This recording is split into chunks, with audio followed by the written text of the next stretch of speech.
Saya Metia Kartikasari. Bond atau obligasi dan stok atau saham adalah instrumen keuangan yang biasa diperjualbelikan.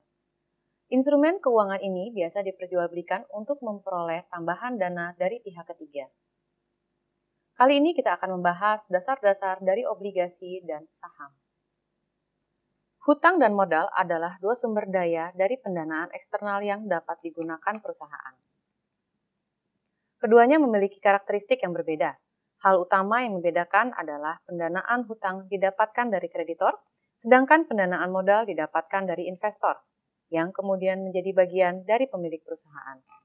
Kreditor memiliki hak untuk dibayar secara hukum, sedangkan investor hanya memiliki harapan bahwa mereka akan mendapatkan dividen di akhir periode. Yang dimaksud dengan pendanaan lewat hutang adalah seluruh pinjaman yang dilakukan oleh perusahaan, termasuk obligasi dan pembayaran yang dilakukan secara terjadwal. Pendanaan melalui modal terdiri dari dana yang diberikan oleh pemilik perusahaan dan pembayaran dividen dilakukan sesuai dengan kinerja perusahaan. Pendanaan melalui modal dapat diperoleh melalui internal ataupun eksternal perusahaan. Pendanaan melalui modal terdiri dari dana yang diberikan oleh pemilik perusahaan dan pembayaran dividen dilakukan sesuai dengan kinerja perusahaan. Pendanaan melalui modal dapat diperoleh dari internal melalui laba ditahan atau penjualan saham. Obligasi adalah surat hutang jangka panjang yang digunakan oleh perusahaan dan pemerintah untuk mendapatkan jumlah uang yang banyak. Biasanya didapatkan dari berbagai kelompok investor atau peminjam dana. Obligasi diperjualbelikan dengan tingkat risiko yang berbeda-beda. Pengelompokan obligasi dengan tingkat risikonya adalah dengan penerapan rating atas obligasi tersebut. Pemberian rating di Indonesia dilakukan oleh lembaga pemeringkat di Indonesia, yaitu diantaranya Pevindo, Fitch Rating, dan ICRA. Rating menunjukkan risiko kemungkinan tidak dipenuhinya kewajiban pembayaran bunga dan pokok obligasi oleh perusahaan penerbit kepada pemegang obligasi. Risiko ini ditentukan oleh risiko industri yang digeluti, market position dari perusahaan dalam industri, dan kondisi keuangan perusahaan. Semakin tinggi rating menunjukkan semakin rendahnya risiko, sehingga biaya kupon bunga obligasi akan semakin rendah. Ketika kita dihadapkan pada penawaran obligasi, kita harus dengan cermat memperhitungkan berapa nilai dari obligasi tersebut. Dengan melakukan perhitungan atas obligasi di tahun 0, akan diketahui apakah obligasi tersebut dijual dengan diskon, sesuai par, atau dengan premi. Apabila tingkat pengembalian yang diharapkan lebih tinggi dari kupon tingkat bunga, maka obligasi tersebut dijual dengan status diskon. Apabila tingkat pengembalian yang diinginkan sama dengan nilai par, maka obligasi dijual dengan status par. Dan apabila tingkat pengembalian di bawah kupon tingkat bunga, maka obligasi dijual dengan status premium.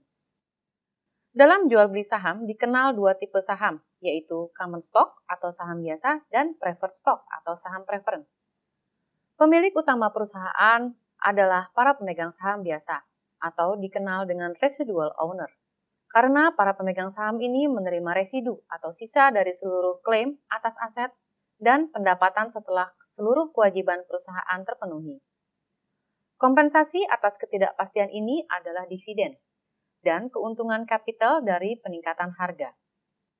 Para pemegang saham biasanya memiliki hak suara dalam mengambil keputusan perusahaan.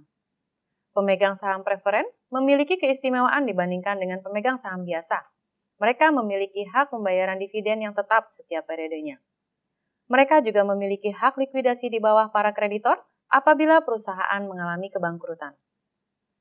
Tetapi sebagai timbal baliknya, mereka tidak memiliki hak suara dalam pengambilan keputusan di dalam perusahaan.